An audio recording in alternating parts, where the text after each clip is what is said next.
Why the Roulant? Well, I love the feeling of this place. It's infectious. There is a bit of magic here, which I've experienced. The people, they're very nice, and they're always full with energy, you know. Even if you're coming down from outside, here you'll be laughing, you know. So I love this place for that. It's place for me, it's like a temple.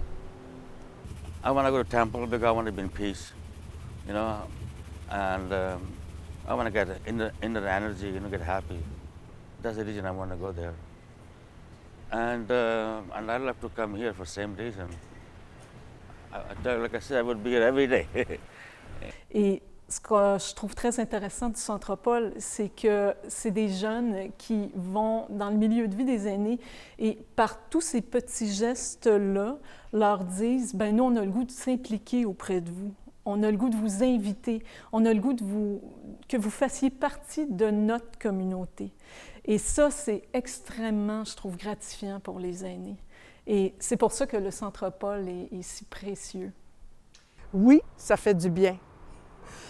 D'abord, au point de vue physique, il faut se pencher, il faut se relever, il faut lever les bras, il faut s'étirer, il faut se tourner de côté. Alors, il faut monter les escaliers, il faut monter des bacs, les descendre aussi.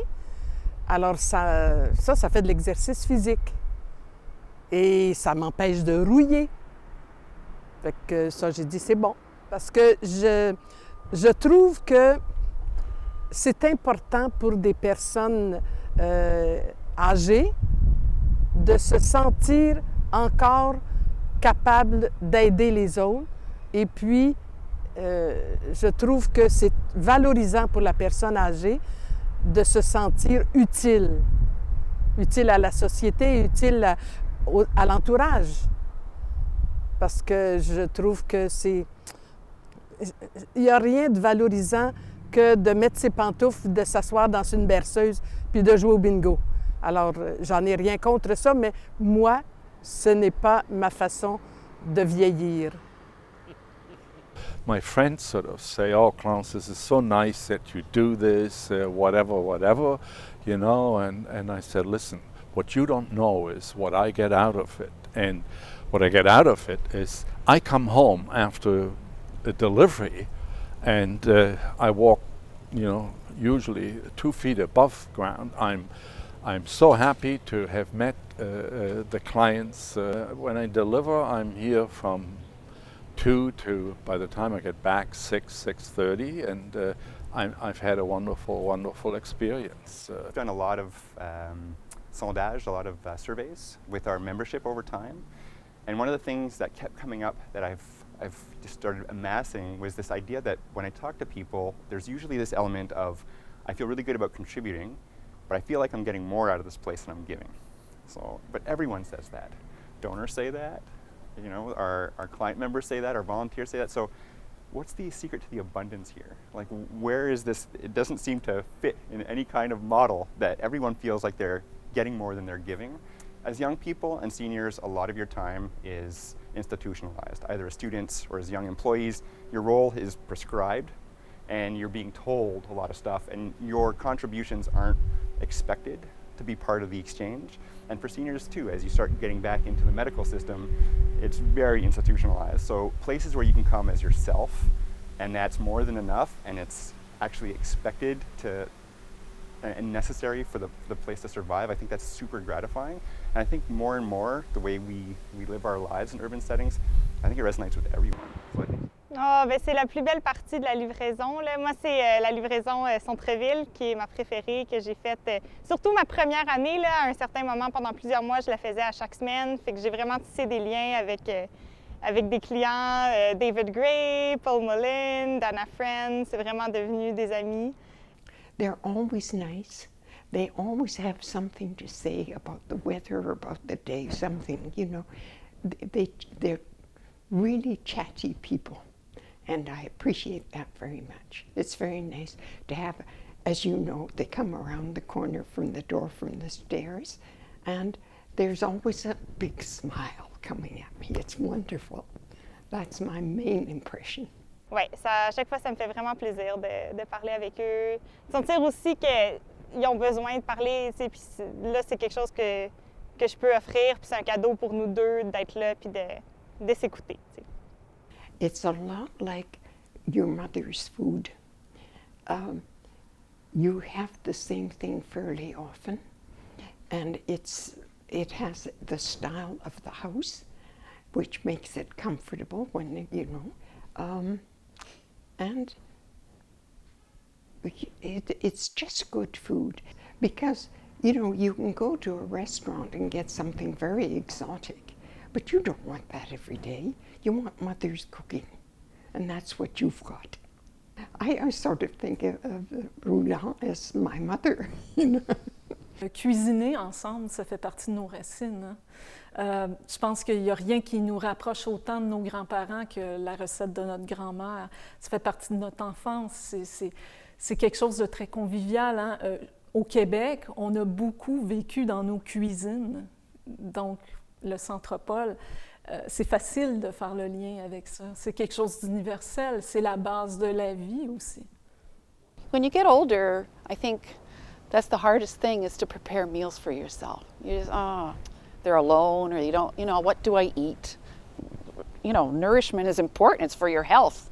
It keeps you going, you know. If you're not healthy, you lose all kinds of energy, and, you know, you become depressed, and, you know, goes on, it just snowballs, right? Yeah, we'll continue doing it.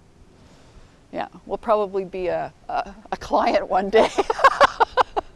And the first day that I actually came to volunteer was in the kitchen, and I remember it really well. I was put in charge of the dessert, which was maybe a mistake because I messed up the quantities, and what was supposed to be a cake ended up more like a pudding.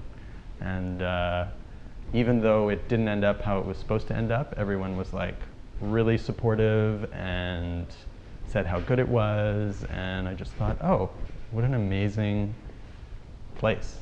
Il y a une chose qui est bien avec le Roulant, c'est l'implication des bénévoles. C'est le fun parce qu'on sait que les gens ont envie de s'impliquer.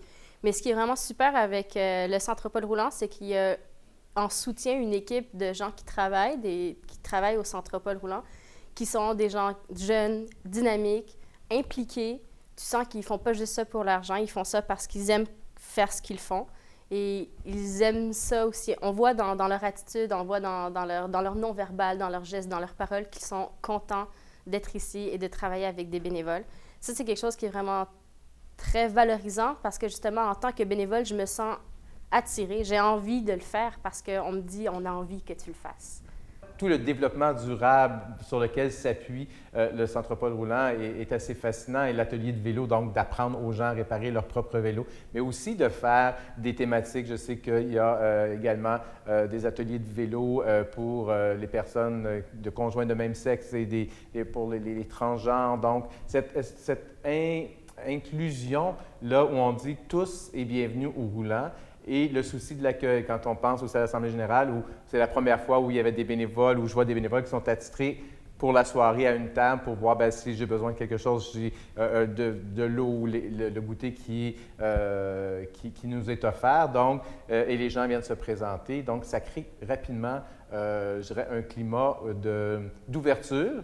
Donc, on sent l'ouverture du Centropole Roulant vers nous, et nous, ça nous permet également d'ouvrir, de se sentir en sécurité dans l'organisation. One of the things that I really like about it is that it's not a top-down organization, and it's not like, you know, here's the board and then here's the staff and here's everybody else. It actually still feels like, it doesn't feel that different from volunteering in the kitchen, to be honest, because you're still working hand in hand with the staff, and you still are part of these kind of everyday things that are happening, and we come together once a month and we eat a Roulant meal, and we, you know, are surrounded by staff and volunteers and events, and there's always things going on, and, you know, we don't even meet in a separate room. It's like you're just kind of part of the buzz, and so it's, you know, it's actually really enjoyable.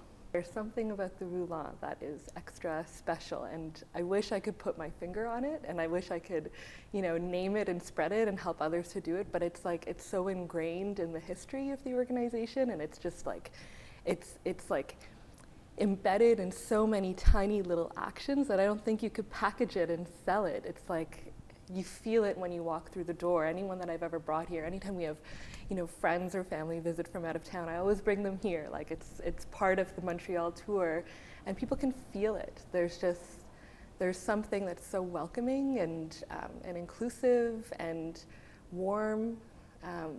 You know, you come to a Roulant event and it's like there's older people and younger people and kids and, you know, people of all abilities on the dance floor. It's like the way the world should be.